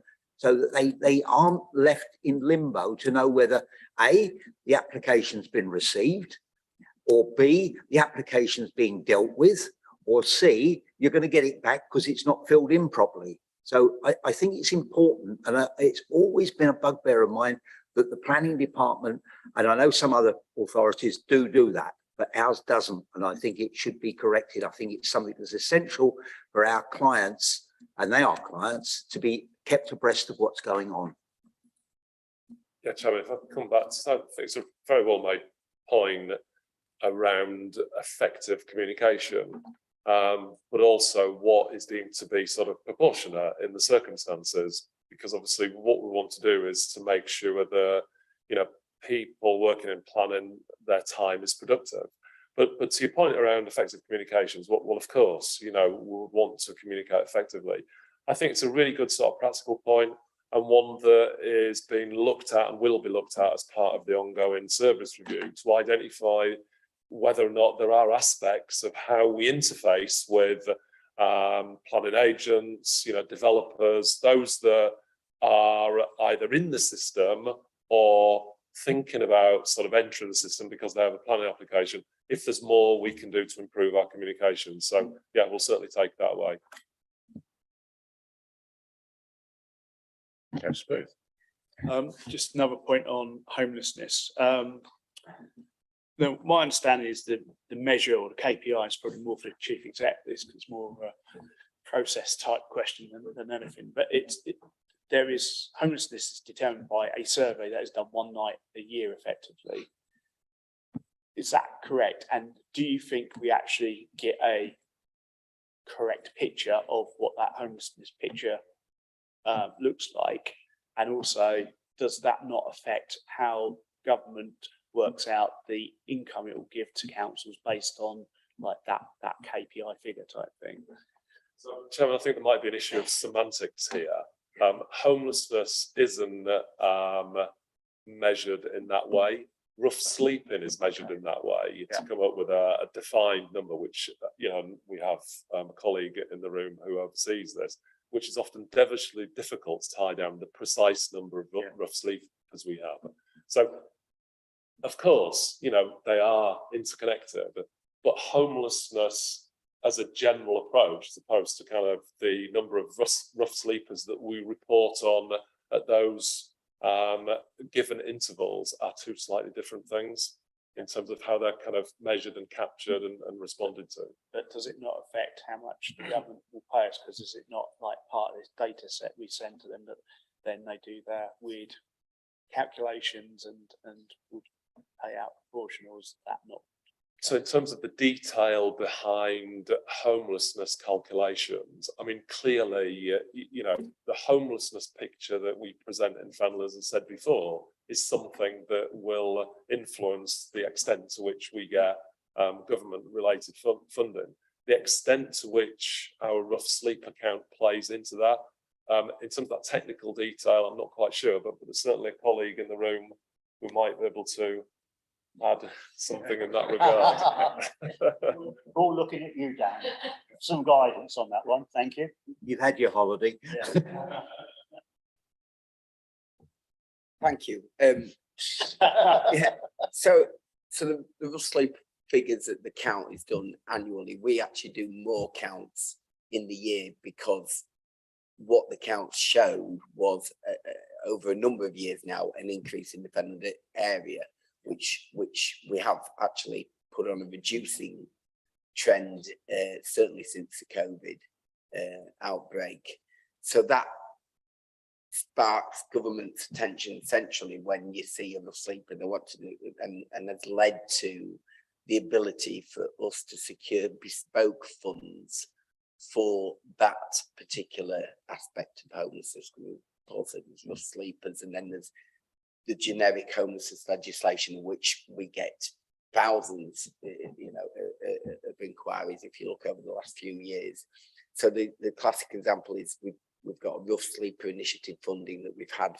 We're on rough RSI 5 funding at the minute, and we've received funding all the way through that to assist, and that helps like with the hub where we get multi-agency partners in together to try and come up with a solution, because there's often complex issues around the reason for the loss of accommodation and being essentially roofless, and it's often that's a symptom, the loss of accommodation, not the root cause. It's something else, either mental health, the criminal justice system, whatever that is, drugs and alcohol is a few examples. So it's very complex in terms of often the reasons behind it. Does that give you a bit of a flavour? Yeah, I suppose the question is, so what you're talking about is additional funding there as opposed to the basic local government settlement.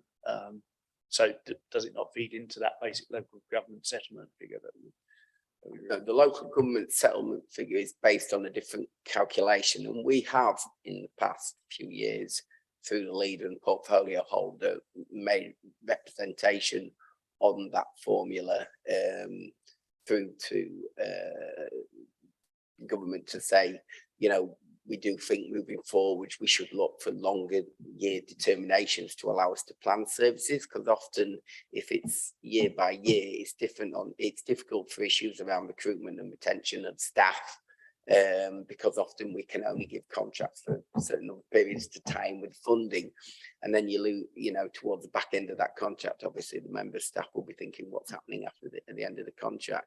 So we like the idea of longer year determinations, because then we can plan the services around the homelessness strategy, which we've got, of course, delivering with all the other issues of homelessness other than rough sleeping.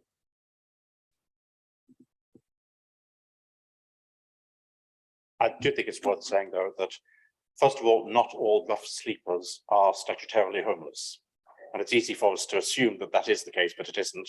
And the second is, in terms of the number of individuals involved, the number of individuals who are statutorily homeless and are rough sleeping are a very small proportion of the total number of potential individuals and households who are homeless in Fenland.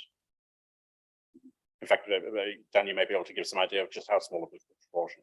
But you on the yeah, so if you look at our rough sleepers, I mean, off the top of my head, I think was around 10 to 12 at the last count. Might be even less than that. I haven't got the figure directly to hand. Whereas in terms of the overall presentation for people threatened with homelessness is, as I say, you get into, I think it was around 2,000 last financial year, or ballpark around that, 2,000 households. So that's an enormous workload. And the primary reason for loss of accommodation or threatened losses is loss of a private rented home. And you know, through the legal process that takes place there. So I just thought, Chair, that contrast, that small proportion is worth bringing to Councillor Booth's attention. And it's very easy for the problem of rough sleeping to be seen as being the major part of the problem that we've got with homelessness. And technically it's not. It's an important problem. It's a serious problem, but it's a very small part of the total homelessness position that we've got. Councillor Scanlon. On page 82, economy highlights. At the bottom, Boathouse and South Fens Business Park continue to offer office space and conference facilities to local businesses. 95.8 for the Boathouse, 71 occupancy for South Fens. That's rather a disappointing figure. Can you enlighten us what's being done to try and up that figure? Because I know it was considerably higher before. So people cry out for small units. Is this actually the factory units or the main office building?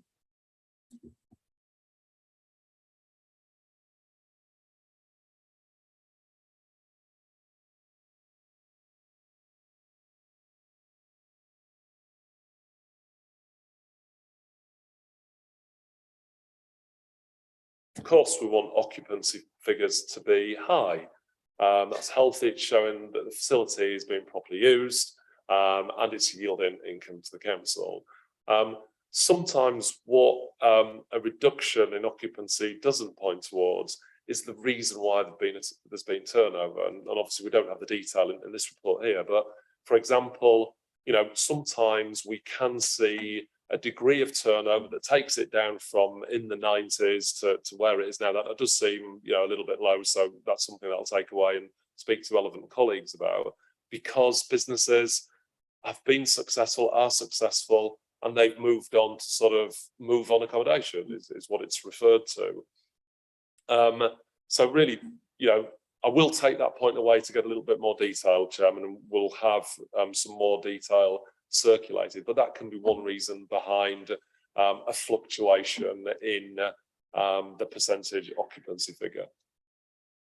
We can only hope that the decrease in occupancy at South Fens is because the company has been successful and have upgraded themselves to larger and more prestigious accommodation. Yeah. But yeah, come in, Councillor Booth. Yeah, I mean, yeah, I guess in support of what Paul said there, you know, some time ago, I think we established that these aren't really supposed to be used as permanent bases for these companies. They're effectively incubator units.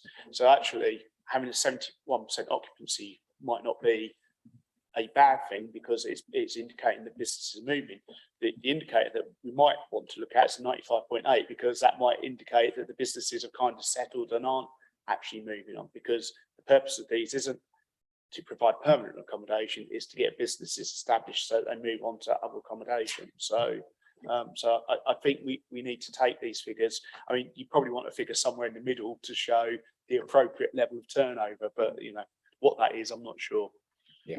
Oh, yes. Yeah, I mean, it's a really well-made point that Councillor Booth has just referred to. And I think what we do know through intelligence that we've gathered is that there is a shortage of so-called move-on accommodation within the district. So we're trying to be proactive, whether that be work that we do in our own right to bring forward move-on accommodation. And the extension to South Fens is an example of so-called move-on accommodation. We're looking at drawing upon nearly £1 million of regional growth funding that's been made available to us from the Combined Authority to further extend South Fens Enterprise Park.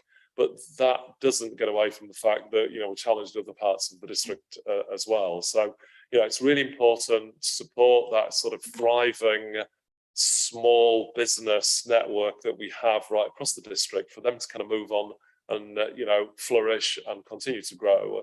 that we're able to provide suitable accommodation, because otherwise the impact is that it can sort of stifle their growth or encourage them to start looking for other accommodation that might not necessarily be within the district. Councillor Bowen. So we've been very aware of these potential failings in the system that we've got as a whole in drawing up the draft local plan to try and encourage more units to be built in areas where they're needed, where they can actually meet the demand which we've got. And the point about move on accommodation which isn't available, it's particularly the case when you're talking about office-based accommodation. And once you get beyond a certain fairly small figure, it becomes extremely difficult to find such accommodation available within Fenland. And that's another reason why at the last full council meeting, we put forward a motion to give some NNDR relief to developers who wish speculatively to build such units. We need to use every trick that we've got in the book, including using funding which is available from the combined authority or elsewhere, to ensure that we do have the right mix of available units, both in terms of manufacturing and ones which are office-based. Because what does happen, and we've actually seen it happen, what does happen is that successful companies can find that they actually need to move out of the district because there is nothing within the district which is suitable for them, and they're not the sort of company which can actually build their custom build their own accommodation, and that has to be wrong. So we do recognise that that's a weakness in the system at the moment. We're trying to change it. It's not an easy thing to change, but most definitely it's an area where we, over the years to come, have got to improve. Oh, thank you. Yeah, just briefly, Chairman. So move on accommodation, physical accommodation is one thing, but the leader's just helpfully touched on how we might incentivise business and business growth within the district. And as he refers, obviously a policy was brought to council last week. One of the things that we're currently actively pursuing, and it has to be said to incredibly tight timescales, is we're trying to be proactive around the government's announcement on investment zones, which again seek to incentivise business in a particular sort of geographic area. What we do know is that that is likely to also pass on business rate concessions as well as flexibilities around sort of planning. So at this point in time, we're in the process of collating our thoughts on investment zones where indeed they might sit within the district. We're actively liaising with the combined authority because it's the mayoral combined authority who, in a Peterborough and Cambridgeshire and Peterborough context, will submit our representations to government, and then obviously government will assess those and feed back to us. Whilst we're discussing encouraging local business, is there a particular reason why the Fenland Business Awards have been dropped this year?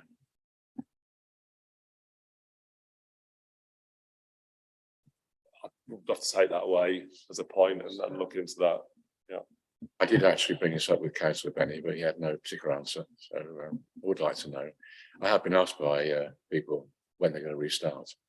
So if you could bring them back. Isn't it probably because the main publication is no longer a print publication, digital publication? Is that some factor to do with it? Or budgets?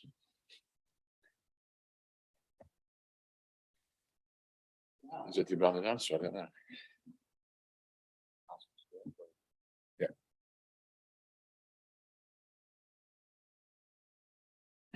Could I just highlight in the quality performance, the contact centre figures have dropped against target. Can we be reassured that they're actually improving at the moment?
Another one from me, close to my heart, grant funding. Could we have more information on grant funding that is available?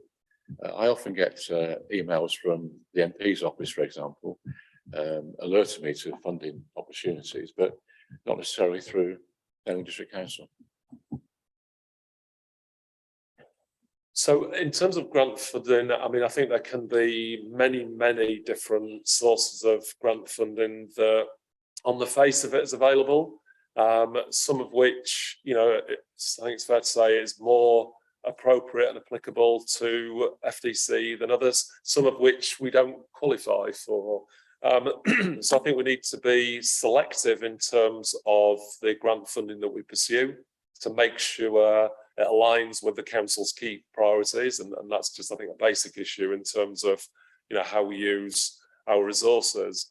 I think one thing that has come to light, particularly during the past year, and Peter Catchpole, the leader, and I shared a conversation on this. I think we've always sought to be really proactive around external funding because it augments significantly the mainstream funding that we have to do extra things and deliver added value. So I know that leads often and quite rightly challenging me in terms of, you know, what might be available, and so we should. And, you know, today we've got successful track record in terms of levering, you know, funding from a number of different places. So we got money for the High Street in Wisbech. Obviously, we've got a lot of money for the future High Street funded project in March. We're putting a significant multi-million-pound bid to the government's Levelling Up programme, which, you know, as yet we don't know the outcome to. But I think what also, and this shouldn't change our proactivity in terms of going after external funding, but the way in which we assess what's available, how much is available, the criteria for it, how we actually pull together the information for the bid, and particularly the financial information, and as robust assessment of, you know, the cost of delivering the project is something that's absolutely paramount. I think nobody could have fully predicted the impact that we're seeing with inflation, but it's only fair to say that a number of projects have been caught up in that inflationary environment, and the budget envelope, the funding envelope that we had at the outset, brought forward to actual tendered costs. And I think this is something, Chairman, that's close to your heart with a particular project, you know, in Whittlesea, are two very different things. So to try and safeguard against that, you know, we presented a report to Cabinet last week on project management and how we undertake that assessment. So I know there's quite a bit more in there over and above the point you made around funding streams. I think where there is appropriate funding streams identified, of course, we will engage with relevant members within the council. Casper. Thank you. That paper that was brought to Cabinet last week about project management didn't actually need to come to Cabinet. It didn't need to go into the public arena. It was important that it did, and it was important that councillors in particular saw it, because we have realised we've had to change, to tighten up in some respects, our methods of evaluating whether to bid at all, then how to bid, and then how to manage the projects once we have successfully achieved them. And we've realised that we've had to tighten up, and we actually have tightened up the way in which we fulfil all of those requirements. And one particular thing which has caught our eye, and certainly has caught the eye of our Section 151 officer, is that we have noticed most recently that some government departments are now putting in their bid terms a requirement that the Section 151 officer gives a guarantee that to the extent a project needs more money, that additional money will be found from the authority itself. And that places a much greater onus upon us, upon the Section 151 officer to start with, but then upon us. And it actually will cause us to be more risk averse. And for an authority which wishes to be ambitious, that is a constraint which I'm not happy about, but it's a real constraint and one which we have to be very aware of. Otherwise, the danger is we go for more things and we find that we just run out of cash, ultimately, if we're not careful. So it's a very unwelcome change to the way in which government provides grants that we've seen in some of the applications which we've been invited to bid for over the course of the last few months. Councillor Scammon. Thank you. In view of what you've just said about funding from central government, which we all have to bid for, or our councils have to bid, do we have sufficient staff to alleviate the complexities of what's going on without putting too much strain on our 151 officer? We're probably tearing his hair out at times trying to keep abreast of it. Or would it be prudent to have someone who specialises in that form of application? Okay. We are a relatively small district council, and it's not, there are some of the city councils, some places like Manchester and Leeds, what have you, which have complete departments which are devoted to this. We're not at that scale, and it would be inappropriate for us to try to gear up to that. And also, we're never going to receive the same amounts of money that the likes of Leeds and Manchester are going to receive. So we have to act smarter. And the way in which we're trying to do this is to get things into place in advance, so that when opportunities do arise, we've already done quite a bit of the groundwork. And we only need to change that slightly in order to do what's necessary in order to get involved in the bidding side. We do have officers who are very flexible and who do put things aside in order to prioritise what needs to be done.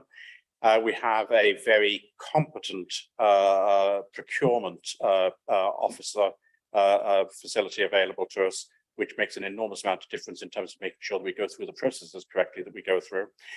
So I understand exactly what Councillor Miscandless is getting at, but in pure cost-effective terms, we're probably going in the right direction now. Yeah, I mean, I completely agree with what Councillor Bowden has just said. I mean, I think, you know, probably pre-austerity, you know, smaller councils maybe did have the luxury of having dedicated funding officers. But I think the world's changed so much. I think the way in which roles have developed as well, it's my expectation that, you know, our service team, service leads, you know, we've all absorbed that responsibility. So, you know, service leads are working very closely with the service, very closely with civil servants within government, keeping their ear to the ground in terms of what funding is becoming available from government or indeed the combined authority. And we absorb the, if you like, the role of keeping an eye out for opportunities, you know, within the teams themselves now. I think, you know, obviously then there's the process of submitting expressions of interest, formal bids. And sometimes, again, we kind of absorb that responsibility within the existing capacity that we have. If it's a more fundamental funding stream, a more complex process, I think a really good example of that would be the Future High Street funding that was available, and indeed the Levelling Up funding, which, you know, is a really meticulous process, a very complex process that needs to be gone through to put forward our best foot in terms of, you know, hopefully getting a favourable outcome. Well, as part of the that process, well, sometimes we have to bring in external expertise and capacity. One thing which I think is worth emphasising, I don't believe that we've lost out on any potential funding that we would have been likely to have got as a result of a failure to do the work necessary to bid for it. Now, the Chief Executive may think of an example where we have lost out. I can't think of one. I'm glad to hear it. Anybody else? I thank the leader and Chief Executive for their presentation, which is duly noted. Thank you very much for your attendance. Thank you.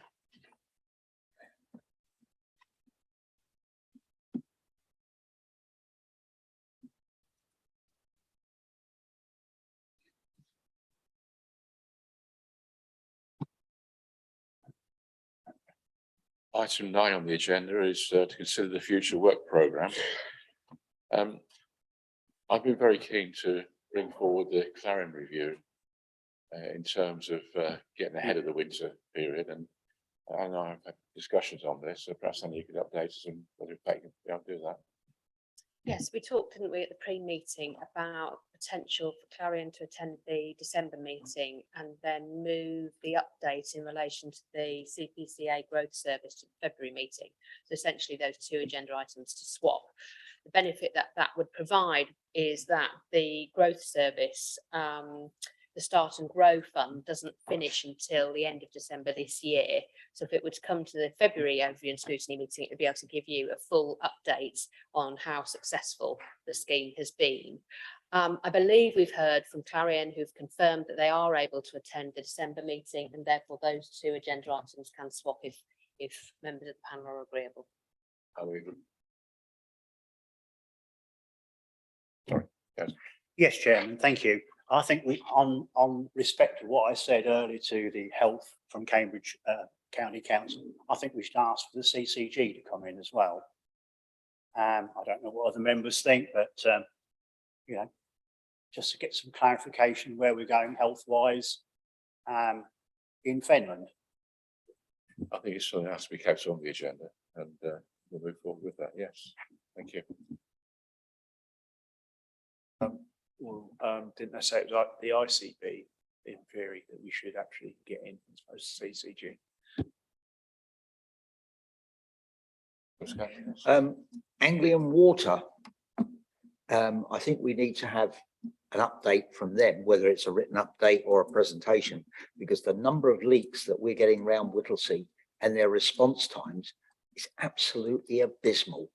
There's a leak in Whittlesea on the A605 opposite the end of Victory Avenue. I reported it 10 days ago. That leak is still gushing water out the curb. They haven't done anything, but they did phone and thank me for reporting it. We'll have a look on the way home, Alex. We will. Chairman, if I may, I can put a little, I'll try and, if Councillor Scanlon wants to tell me exactly where it is, yeah, I'll speak to Grant, obviously he's the regional manager, Anglian Water, to see what it can do forthwith. Thank you. If that's okay with the. Yeah. Okay. Yeah. If you would just say if it's. Opposite Victory Avenue. Okay, thanks very much. I can do that. If I can also just highlight the fact that Anglian Water are scheduled to come to the July 2023 meeting. We don't know who's going to be on this committee then, do we? Yeah, I concur with comments about getting Anglian Water here sooner rather than later. I mean, one of the things that they reported to us was that there'd been no discharges of pollution into waterways. Well, we know they've been fined quite heavily on that, so either they weren't giving us the full information, or you know, something's happened. Yeah, I concur with that. So I don't know if we can bring forward Anglian Water then. I think probably just seeing the consensus around this table that it is important. Thank you. Perhaps Sally can go into that one. Oh, yeah, thank you, Mr. Chairman. I don't know, I might be sort of treading on the wrong toes here when I say this, but do we not have to be a little bit careful with Anglian Water and the fact that although we have complaints and there's problems, then we'd like to speak to them, not directly beholden to us, so they don't have to come in and answer our questions. So I think we have to be a little bit careful there. Am I correct in saying that? You are correct in saying that, Councillor Purser, but hopefully they'll liaise with us and hopefully they'll come here for an update. We're not going to hold them to ransom, are we, or handcuff them to the ceiling, are we, or the floor or anything, are we? We'd like to, but we can't. I think we have made progress with them actually in a small way, and actually coming to these meetings. So, yeah. Yeah, you're quite right, Councillor Purser. They're not beholden to us, but they have been cooperative with us for the past year, and we've had excellent responses from them. But yes, they do need to answer some questions. I've been informed by their engineer that came down to my house where we've got issues. There are in fact 3 leaks up the 605 heading towards Goose Tree. And they actually have to find it by a man walking in front of a truck with a listening device to find the leaks. But Anglian Water actually, I think they deserve some credit. They're actually going to replace the water tank in my house, because one of their issues is they discharged an extremely large amount of crud into my hot water system. And it's going to cost them a new boiler for me. So, yeah, but yeah, we do tread carefully with them and they have been very cooperative. Are there any further points on the web programme to be discussed? No.